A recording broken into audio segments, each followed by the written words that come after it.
Orang yang mengenal Tuhan adalah orang yang takut akan Tuhan, berani melawan arus, melakukan hal yang benar tanpa diawasi. Bagaimana dengan saudara? Seandainya Anda di kamar sendirian, apakah Anda melihat gambar-gambar yang tidak betul atau gambar-gambar yang betul? Bagaimana dengan saudara? Seandainya bosmu meminta engkau mengerjakan satu proyek, apakah Anda menggelembungkan harga proyek tersebut atau memberikan harga proyek yang terbaik? Bagaimana dengan saudara?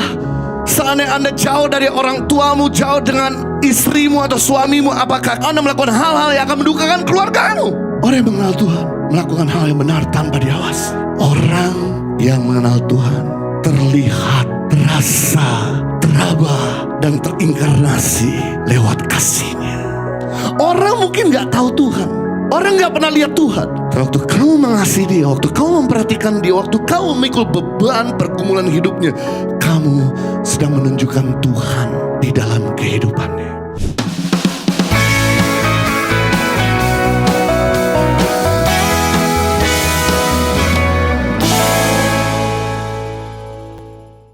Baik, Bapak Ibu Saudara semua, kalau kita semua sedang dengan sebuah judul khotbah, pada saat ini saya mau sampaikan dengan topik mengenal Tuhan. Ada pepatah berkata, tak kenal maka tak sayang. Berarti pepatah itu sudah memberitahu amat sukar bagi kita untuk bisa mencintai seseorang kalau kita tidak mengenal dia terlebih dahulu. Berarti hal yang sama, amat sukar buat kita mencintai Tuhan dengan segenap hati, dengan segenap jiwa, dengan segenap kekuatan, dan dengan segenap akal budi, kalau kita tidak pernah mengenal Tuhan yang kita sembah.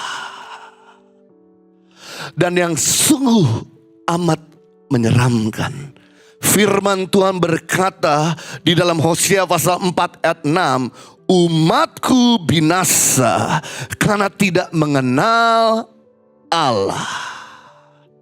Umatmu celaka, umatku hancur karena tidak mengenal Allah. Karena engkaulah yang menolak pengenalan itu, maka aku menolak engkau menjadi imamku. Dan karena engkau melupakan pengajaran Allahmu, maka aku juga akan melupakan anak-anakmu.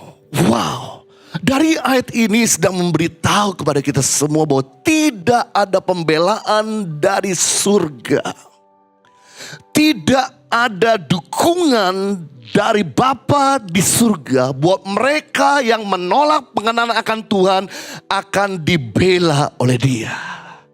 Maka Tuhan akan membiarkan orang itu hidup di dalam celaka. Tuhan akan membiarkan orang itu hidup di dalam kehancuran. Celaka di sini, binasa di sini bukan berarti hidup yang kekal di mana kita mengalami kecelakaan selama-lamanya. Tapi celaka di sini artinya apa yang kita bangun tidak ada hasil. Bangun bisnis tidak ada jalan. Bangun rumah tangga tidak lama bubar. Bangun karir tidak maju-maju. Bangun pelayanan ditolak oleh Tuhan. Rupanya semakin kita mengenal Tuhan, berbanding lurus semakin kita mengalami keberhasilan. Semakin kita gak mengenal Tuhan, semakin kita mengalami ketidakberhasilan. Semakin Anda tahu Tuhan, semakin Anda mengalami keberhasilan. Semakin Anda gak tahu Tuhan, semakin Anda sulit mengalami keberhasilan. Karena keberhasilan berbanding lurus dengan pengenalan kita akan Tuhan. Dan mengenal Tuhan itu bukan cuma berdasarkan teori, hanya cuma karena kata orang. Mengenal Tuhan itu harus ada upaya di mana kita memberikan waktu kita, memberikan di mana saat-saat di mana kita bisa menyembah Dia, merenung firman dan melakukan perkataannya. Saya tidak akan kenal seseorang hanya cuma karena kata orang. Hanya cuman tahu biografinya. Saya tidak akan kenal seseorang hanya cuman tahu profilnya saja. Saya tidak akan kenal seseorang hanya karena foto selfie dengan dia. Tapi saya akan kenal seseorang ketika saya berani ambil inisiatif untuk DM dia. ketika saya ambil inisiatif untuk berkenalan dengan orang itu, dan mengambil inisiatif untuk minta nomor telepon orang itu, dan ajak dia makan, maka lama-kelamaan saya mengenal orang itu. Ada beberapa daripada pekerja di gereja ini, yang dimana mereka gak kenal kami, tapi mereka berupaya untuk DM kami. Mereka berupaya untuk datang ke gereja ini. Mereka berupaya untuk kenalan sama kami. Mereka berupaya untuk bisa ngobrol sama kami. Dan sekarang jadi sahabat kami. Demikian hal yang sama, Anda tidak akan pernah kenal Tuhan kalau Anda cuma hanya datang ke gereja 1 minggu 1 kali. Tapi Anda dalam hari-hari tidak pernah DM Tuhan, tidak pernah ngobrol sama Tuhan, tidak pernah mendengar perkataan Tuhan, dan tidak pernah melakukan firman-Nya. Kata mengenal berasal dari 2 bahasa. Yang pertama bahasa Ibrani, yaitu yada, yang artinya mengenal karena hubungan intim seperti suami istri. Mengenal karena waktu yang terus disediakan seperti suami istri, yang selalu lebih banyak daripada waktu dengan yang lain, sehingga tidak ada jarak, sangat dekat. Mengenal karena hubungan intim, tidak ada lagi yang ditutupi, tidak ada yang disembunyikan. Kalau Anda mengenal Tuhan, kalau Anda sayang sama Tuhan, amat sukar bagi Tuhan untuk menjaga rahasianya kepadamu. Dia akan segera menyingkapkan, dia segera memberitahu kalau ada sesuatu di depan saudara. Kalau saya punya teman baik, amat sukar bagi teman baik saya untuk menjaga rahasianya kepada saya. Dia akan segera expose, dia akan segera beritahu.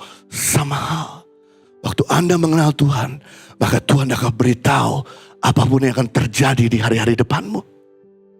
Kenapa sampai hari ini kita gak pernah bisa mendengar dan memahami maksud-maksud Tuhan dalam hidup kita? Karena kita tidak mengenal Dia. Kata mengenal yang kedua di dalam bahasa Yunani yang artinya ginosko. Mengenal yang didapatkan melalui pengalaman atau experimental knowledge. Mengenal Tuhan lewat pengalaman kebaikannya. Mengalami Tuhan karena penyertaannya. Mengalami Tuhan karena mujizatnya. Nah, ini yang saudara harus alami. Supaya ketika datang tekanan, datang masalah, Anda gak mudah mundur dan meninggalkan Tuhan. Petrus ketika menyangkal Yesus, dia pergi kembali ke kampungnya menjadi seorang penangkap ikan. Tapi apa yang dilakukan sama Yesus, setelah dia bangkit dari kematian, Yesus cari Petrus dan merangkul Petrus kembali. Sehingga Petrus merasa pengalaman dikasihi, merasakan pengalaman diampuni, merasakan pengalaman diberi kesempatan oleh Tuhan. Sehingga akhirnya dia rela mati di salib terbalik. Saya rindu setiap saudara bisa mengalami Tuhan. Saya rindu untuk saudara bisa mengajarkan anak-anak saudara untuk mengalami Tuhan. Sehingga ketika datang goncangan, ketika datang penganiayaan, mereka tidak akan pernah meninggalkan Tuhan. Karena mereka mengenal Tuhan yang mereka cintai. Nah, saya mau bagi kepada kita semua, ada 3 ciri-ciri orang yang mengenal Tuhan. Yang pertama, ciri-ciri orang yang mengenal Tuhan. Orang yang mengenal Tuhan tidak akan hidup dalam dosa lagi. Karena orang yang mengenal Tuhan akan merasakan perasaannya Tuhan, akan mengetahui apa yang Tuhan suka, apa yang Tuhan tidak suka, dan dia akan menuruti perintah-perintahnya. 1 Yohanes 3:6. Karena itu setiap orang yang tetap berada di dalam Dia tidak berbuat dosa lagi. Setiap orang yang tetap berbuat dosa tidak melihat dan tidak mengenal Dia. Wow. Setiap orang yang tetap berada dalam Tuhan, kata tetap berada dalam Tuhan arti tinggal dekat Tuhan, patuh sama Tuhan, tidak berbuat dosa lagi. Karena setiap orang yang tetap berbuat dosa tidak mengenal Kristus. Bapak, Ibu, Saudara, orang yang jatuh dalam dosa itu normal. Tapi tinggal dalam dosa yang tidak normal. Orang yang tinggal dalam Tuhan bukan berarti tidak bisa bikin dosa. Buktinya Daud bisa bikin dosa walaupun dia kenal Tuhan. Tapi orang yang mengenal Tuhan tidak akan tinggal di dalam dosa. Orang yang tidak mengenal Tuhan seperti seekor babi yang sudah dibersihkan, yang sudah dimandikan, yang sudah dipelihara dengan baik. Dan kemudian begitu dia lumpur, dia nyemplung lagi ke sana. Itu tipe orang yang tidak mengenal Tuhan. Orang yang tidak mengenal Tuhan, setelah diampuni, dia jatuh lagi diampuni, dia jatuh lagi diampuni, dia jatuh lagi. Orang gagal normal, tapi orang tinggal di dalam kegagalan yang tidak normal. Ketahuilah kenapa hari ini kita perlu belajar mengenal Tuhan. Supaya saudara tidak lagi jatuh bangun dalam kesalahan yang sama. Daud bikin dosa lebih buruk daripada dosa kita. Tapi dia lakukan satu kali untuk seumur hidupnya. Saya percaya dengan saudara mengenal Tuhan, maka saudara akan menghindari area-area dosa. Satu kali menarik. Ada satu kelas SD kelas 6 di mana guru agamanya memberikan soal ujian kepada anak-anak di kelas itu. Dan anak-anak itu dikasih waktu 30 menit dengan 2 pertanyaan saja. Pertanyaan pertama, bisa kamu jelaskan siapa itu Tuhanmu? Dan pertanyaan kedua, bisakah kamu bisa jelaskan siapa iblis? Bisa kamu jelaskan tentang Tuhanmu? Dan bisa kamu jelaskan tentang iblis? Ada satu anak SD di kelas agama itu mencatat cerita tentang Tuhannya begitu exciting, begitu bergairah. Guru udah kasih waktu 5 menit lagi selesai, dia masih ceritain tentang Tuhannya di kertas itu. Guru bilang 2 menit lagi dikumpulin, dia masih terus ceritain tentang Tuhannya. Begitu waktu habis, dia balik kertas itu, dia tulis 1 kalimat tentang iblis, jebret, titik. Kemudian gurunya penasaran. Murid-murid yang lain berlembar-lembar cerita tentang iblis. Sedikit tentang Tuhan. Dia berlembar-lembar tentang Tuhan. Iblis cuma 1 kalimat. Begitu dia baca, dia kaget. Saya tidak punya waktu bercerita tentang iblis, titik.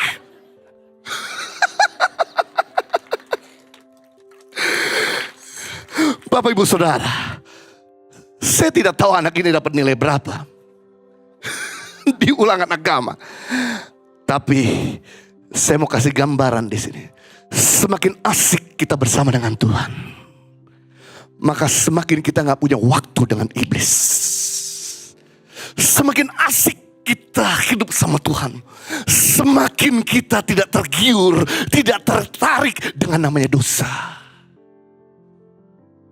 Hidup ini linier Bapak Ibu. Sebuah garis lurus, kita di tengah. Sisi sana Tuhan, sisi sana dunia.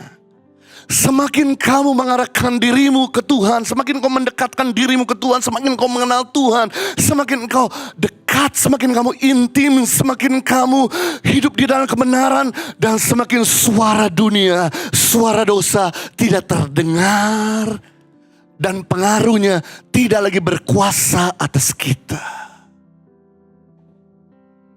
Bukankah hal ini yang kita alami? Semakin kita sungguh-sungguh sama Tuhan, kenapa kok daya tarik akan rokok mulai berkurang? Kok daya tarik akan judi mulai berkurang? Kok daya tarik akan minum-minuman makin berkurang? Kok daya tarik akan orang-orang yang dunia makin tidak terlalu tertarik lagi? Karena kamu semakin mengarah ke Tuhan. Sebaliknya, semakin kamu jauh dari Tuhan, semakin kamu dekat dengan dunia, maka semakin pengaruh dosa kuat dan suara Tuhan semakin tidak terdengar. No wonder kalau kita makin susah mendengar suara Tuhan. No wonder kalau kita mengerti tentang Tuhan, kita makin jatuh bangun di dalam dosa. Jadi bukan berarti saya suruh saudara tenging-tenging dosa. Bukan berarti saya suruh saudara benci sama dosa. Tapi mari kita arahkan diri kita untuk semakin mengenal Tuhan. Semakin bergaul sama Tuhan. Semakin dekat sama firman-Nya. Maka secara otomatis saudara gak tertarik lagi dengan dosa.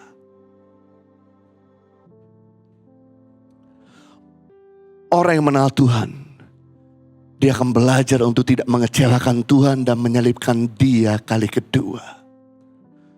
Orang yang mengenal Tuhan adalah orang yang takut akan Tuhan. Apa itu takut akan Tuhan?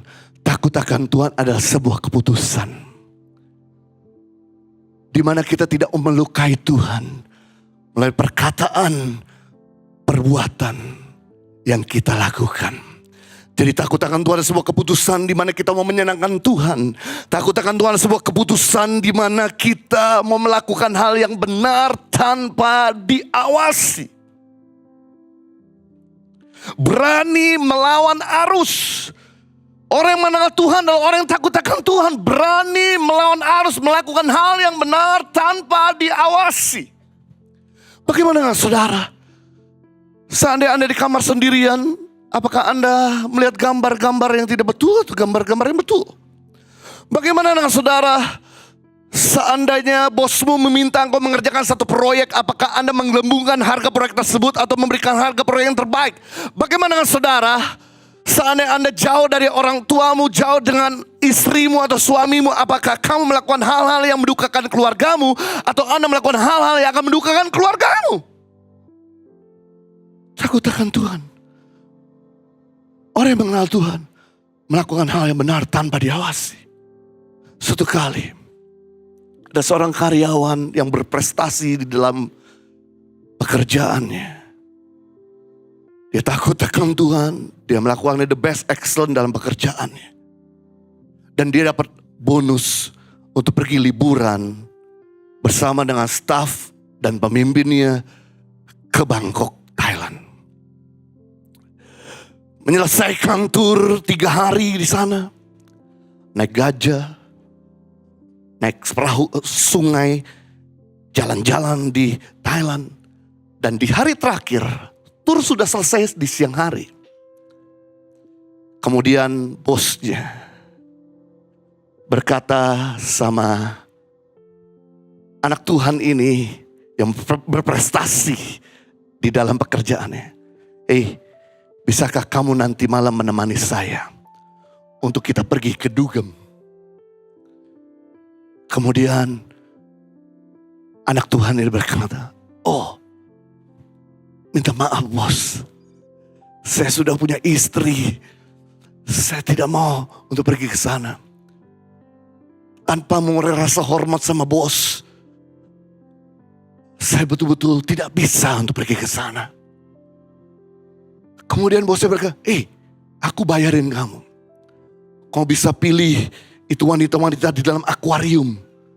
Yang dari Rusia, yang dari Bangkok, yang dari Belanda, atau dari China. Kamu bisa pilih. Semua aku bayarin. Dan aku janji tidak akan cerita sama istrimu. Tenang, enjoy. Waduh, kamu lihat sekali, bos. Saya gak bisa lakukan hal ini bos. I'm sorry kalau bos mau pergi sama yang lain. Tapi untuk hal ini saya tidak bisa menuruti apa yang bos minta.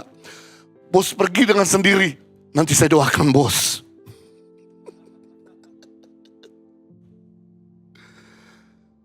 Bos ya kemudian berkata gini. Dia tepuk. Gue bercanda tahu. Gue pengen uji. Apakah lu takut Tuhan dah? Apakah agamawimu itu hanya cuman kelihatan di luar atau tidak? Karena kamu takut akan Tuhan. Dan kamu jujur sama istrimu. Pulang dari Bangkok, aku akan promosikan kamu menjadi manajer dari perusahaan ini. Langsung dia berkata, untung gua takut akan Tuhan. Bayangkan, tanpa dilihat istri aja dia bisa benar. Tanpa dilihat anak-anak dia bisa benar. Pasti dia adalah orang kepercayaan, perusahaan, dan kerajaan Tuhan. Saya rindu setiap saudara mengenal Tuhan. Bahwa Tuhan selalu punya mata yang memperhatikan setiap kita. Dan tahu segala perbuatan kita. Itu sebabnya hindarilah yang namanya melukai hati Tuhan. Yang mengerti katakan amin, memberi tepuk tangan yang meriah buat Raja kita. Yang kedua, ciri-ciri daripada orang yang mengenal Tuhan. Orang yang mengenal Tuhan akan memancarkan kasih. Pertama, orang yang mengenal Tuhan adalah orang yang tidak akan melukai Tuhan, tidak akan bikin dosa, tidak hidup dalam dosa. Yang kedua, orang yang mengenal Tuhan akan memancarkan kasih yang kental, yang terasa, yang teraba, yang terlihat. 1 Yohanes pasal 4 ayat 7 dan 8. Saudara-saudaraku yang kekasih, marilah kita saling mengasihi. Sebab kasih itu berasal dari Allah. Perhatikan, dan setiap orang yang mengasihi lahir dari Allah dan mengenal Allah. Barang siapa tidak mengasihi, ia tidak mengenal Allah, sebab Allah adalah kasih. Menarik di sini bahwa barang siapa tidak mengasihi, ia tidak mengenal Allah. Barang siapa mengasihi, ia mengenal Allah. Sebab God is love. Love is God. Katakan, God is love. Love is God. Allah itu kasih, kasih itu Allah. Jadi Allah bukan punya kasih Bapak Ibu. Kalau Allah punya kasih, dia bagi-bagi kasih. Suatu kali kasihnya habis. Contoh, saya punya iPad, saya bagi-bagi iPad. Suatu kali iPad saya habis. Tapi kalau saya iPad, saya bagi-bagi iPad, sampai kapan pun iPad saya nggak habis karena saya iPad. Sama halnya kalau Allah adalah kasih, dia bagi-bagi kasih-kasihnya tidak akan pernah habis. Dan ciri daripada orang yang tinggal dalam Tuhan dan Tuhan dalam dia, kasihnya kental, kasihnya terasa. Jadi cara kita mengenal orang itu kenal Tuhan atau dia ada kenal Tuhan bukan dari spiritualitas rohaninya yang terlihat di luar. Ciri-ciri kita bisa mengenal orang itu, mengenal Tuhan atau tidak, bukan dari jabatannya, bukan dari pekerjaannya di mimbar, bukan dari pelayanannya, bukan dari pencapaiannya, tapi dari kasihnya. Your nearness determine your likeness. Kedekatanmu akan menentukan keserupaanmu. Waktu kamu dekat sama orang timur, maka Anda mulai mengerti bahasa timur, maka Anda mulai mengerti budaya timur, Anda mulai suka makanan timur. Kalau Anda dekat sama orang barat, maka Anda mulai mengerti budaya barat, Anda mulai suka makanan barat, dan mulai mirip dengan orang barat. Sama waktu kamu dekat sama Tuhan, maka gaya kamu berbicara, gaya kamu bertingkah laku, gaya kamu bersikap, gaya kamu berdagang, gaya kamu bekerja, gaya kamu mengucapkan kata-kata mirip seperti Yesus Kristus Tuhan kita. Jadi untuk mirip sama Tuhan gak usah ngoyo. Untuk mirip sama Tuhan gak usah capek-capek. Cukup dekat sama dia secara otomatis, maka kamu mirip dengan Tuhan. Pertanyaan saya adalah, bagaimana waktu kamu lihat musuhmu itu jatuh? Apakah kamu bersuka cita, bertepuk tangan, atau ikut berduka dan menolong musuhmu? Pertanyaan saya adalah, bagaimana ketika kamu lihat keluargamu susah, gak bisa bayar uang sekolah anaknya, apakah kamu lipat tangan atau kamu turun tangan? Pertanyaannya bagaimana ketika kamu lihat ada orang yang membutuhkan pertolongan. Tiba-tiba ada dikirim berita bahwa rumahnya kebanjiran karena kemarin hujan deras. Apakah kamu diam-diam aja? Atau Anda bisa pikirin way out, bantuan. Orang yang mengenal Tuhan terlihat, terasa, teraba, dan terinkarnasi lewat kasih-Nya. Orang mungkin gak tahu Tuhan. Orang gak pernah lihat Tuhan. Tapi waktu kamu mengasihi Dia, waktu kamu memperhatikan Dia, waktu kamu memikul beban pergumulan hidupnya, kamu sedang menunjukkan Tuhan di dalam kehidupannya. Suatu kali ketika kami sedang melayani di Nusa Tenggara Timur,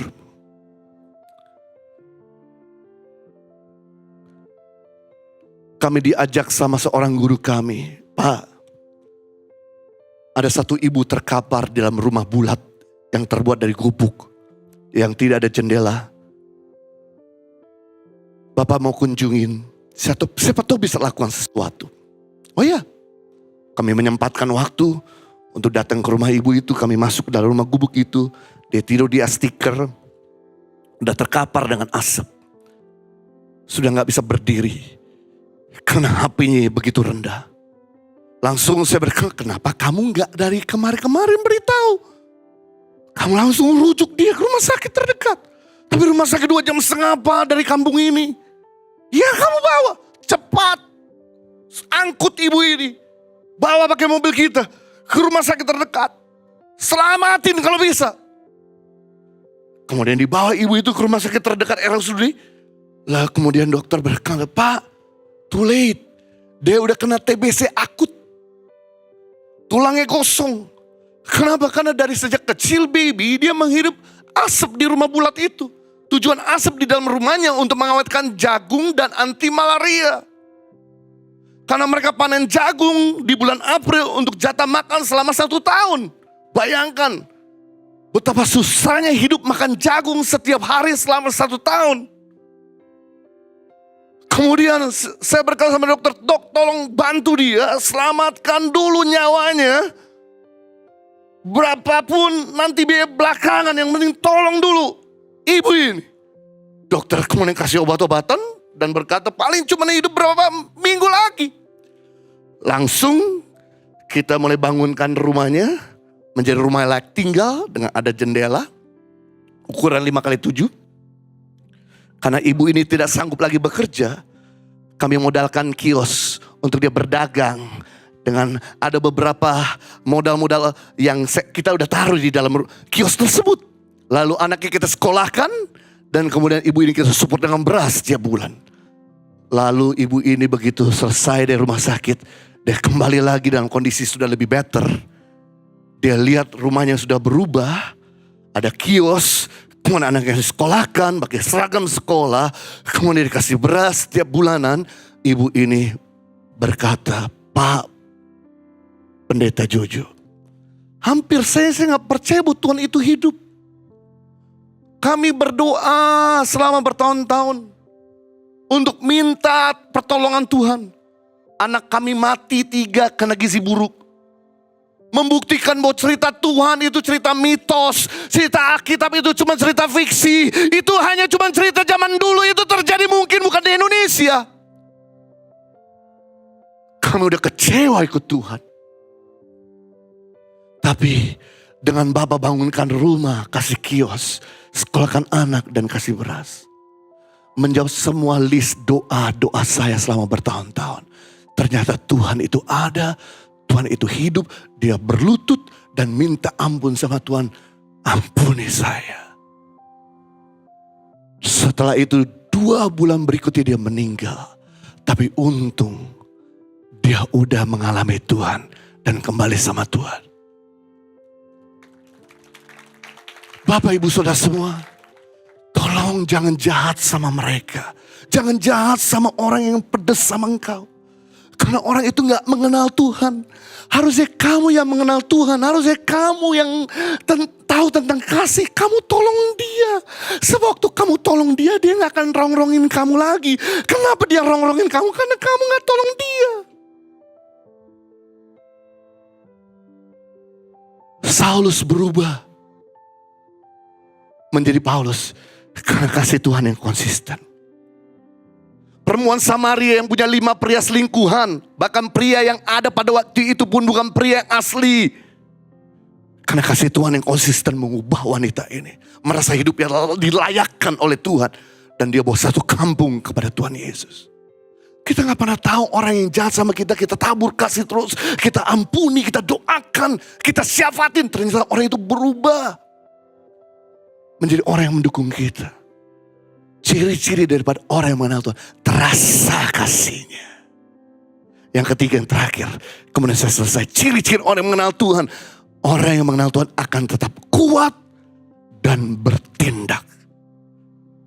Orang yang mengenal Tuhan itu gak lembek. Strong, stay firm. Dia move on. Daniel pasal 11 ayat 32 bagian B. Tetapi umat yang mengenal Allahnya akan tetap kuat dan bertindak. Wow. Orang yang mengenal Tuhan, dia tahu bahwa Tuhan tidak pernah gagal. Dia tahu bahwa Tuhan jadi penolongnya. Dia tahu bahwa Tuhan selalu tepat waktu. Dia tidak akan stres. Kenapa Anda stres? Karena Anda merasa bahwa pergumulanmu lebih besar dari kekuatanmu. Kalau Anda tahu bahwa pergumulanmu tidak lebih besar dari kekuatanmu, maka Anda bisa handle rasa stres. Ketahuilah bahwa Tuhan kita lebih besar dari masalahmu. Tuhan lebih besar dari sakit penyakitmu. Tuhan lebih besar dari segala kekuranganmu. Kenapa Anda stres? Kenapa gak serahkan kepada Dia yang tidak pernah gagal menolong kita? Kalau Tuhan bisa tolong kita kemarin, kalau Tuhan bisa tolong minggu lalu, kalau Tuhan bisa tolong bulan lalu, kalau Tuhan bisa tolong tahun lalu, maka Tuhan yang sama bisa tolong hari ini. Suatu kali Raja Aram begitu kesal. Kenapa rahasia strategi dia sudah dibongkar dalam penyerangan kepada orang Israel? Dia mau menyerang dari barat, diberitahu, ada yang bongkar. Dia menyerang dari timur, ada yang beritahu. Kemudian Raja Aram mulai cari tahu siapa yang bongkar semua strategiku. Bahkan sampai di dalam kamarku pribadi, ada yang beritahu. Ketika diteliti, rupanya ada seorang nabi bernama Elisa yang membongkar strategi daripada Raja Aram. Raja Aram marah betul. Dia kerahkan seluruh pasukan dan tentaranya mengepung rumah Nabi Elisa. Ketika rumah Nabi Elisa dikepung sama Raja Aram dan tentaranya yang hebat, bujangnya ketakutan dan berkata, Tuhanku gimana di depan banyak musuh Tuhanku. Tuhan bagaimana kita sekarang mau mati. Tenang. Tuhan gimana bisa tenang, musuh lebih banyak. Kita cuma berdua. Tenang. Gimana tenang. Kita mau mati Pak. Tenang. Karena dia gak kenal Tuhan. Lalu kemudian Elisa berdoa, Tuhan bukakan mata bujangku supaya bisa tenang dalam nama Yesus. Begitu matanya dibukakan, dia lihat di belakang tentara Raja Aram ada pasukan Tuhan yang lebih banyak, berkuda dan lebih kuat. Bujangnya itu jadi tenang. Kenapa Elisa tenang di saat kritis dan genting? Karena mengenal Tuhan lebih besar dari masalah. Kenapa Anda panik? Karena Anda perlu minta Tuhan membuka matamu. Supaya melihat bahwa Tuhanmu itu gak pernah gagal. Saya tutup dengan cerita terakhir. Ada seorang terkenal di tahun 1859 bernama Charles Baldwin. Waktu itu tidak banyak orang yang punya kehebatan seperti dia. di abad 18 itu. Dia bisa berjalan di atas tali tanpa alat bantu. Dia mengumpulkan semua orang yang ada di Amerika. Dan kemudian berkata kepada orang-orang di situ, berapa banyak percaya bahwa saya bisa melintasi antar gedung. Karena semua orang tahu dan mengenal dia. Dia punya track record, tidak pernah gagal berjalan di atas tali. Maka semua mengangkat tangan. Dan dia buktikan, dia berjalan di atas tali tanpa alat bantu. Sampai di gedung seberang. Kemudian dia kembali lagi menyeberang pada gedung yang sama. Dan semua orang memberi tepuk tangan. Marvelous, amazing, wonderful. Kali ini Charles Baldwin berkata, saya akan pergi lagi ke seberang dan kemari. Tapi kali ini saya mau libatkan seorang volunteer dari kalian yang mau ikut sama saya akan gendong untuk berjalan di atas mujizat. Adakah yang bersedia di antara kalian untuk mau ikut sama saya? Angkat tangan. Semua mata mulai nunduk. Waktu ditunjuk kamu. No. Ditunjuk, gak ada yang mau. Kemudian ada seorang anak laki-laki berdiri. Yes sir. Kamu naik ke atas. Charles Baldwin gendong anak muda remaja ini. Jalan di atas tali. Sampai di seberang. Kemudian dia lagi bawa. Sampai di tempat yang sama. Kali ini semua penonton bertepuk tangan bukan kepada Charles Baldwin saja. Tapi juga kepada anak muda itu. Wow. Penuh iman.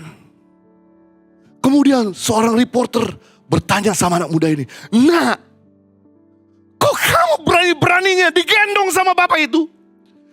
Kalau kamu jatuh bukan cuma patah tulang. Kau mati. Langsung seketika mati. Mati, you know. Kenapa kamu bisa punya iman seperti itu? Jawaban anak muda ini. Jelas. Aku punya iman karena aku mengenal dia adalah Bapakku. Bukankah kita punya Tuhan yang gak pernah gagal? Bukankah kita punya Tuhan yang selalu menyediakan? Bukankah kita punya Tuhan yang selalu bela kita? Kenapa kita gak serahkan semua pergumulan kita sama Tuhan? Kalau dia gak pernah gagal, dia akan tolong kita hari ini juga. Dan dia tidak akan pernah gagal menolong kita. Yang percaya katakan amin, yang beri tepuk tangan yang meriah buat Raja kita. Impact Community Indonesia mengadakan 4 kali ibadah onsite setiap hari Minggu. Pukul 9 waktu Indonesia Barat, pukul 11 waktu Indonesia Barat, pukul 13 waktu Indonesia Barat, dan pukul 15 waktu Indonesia Barat. Di MOI, Mall of Indonesia Kelapa Gading lantai P3. Ibadah pertama hingga ibadah ketiga disertai ibadah anak dan ibadah remaja. Pastikan kehadiran Anda.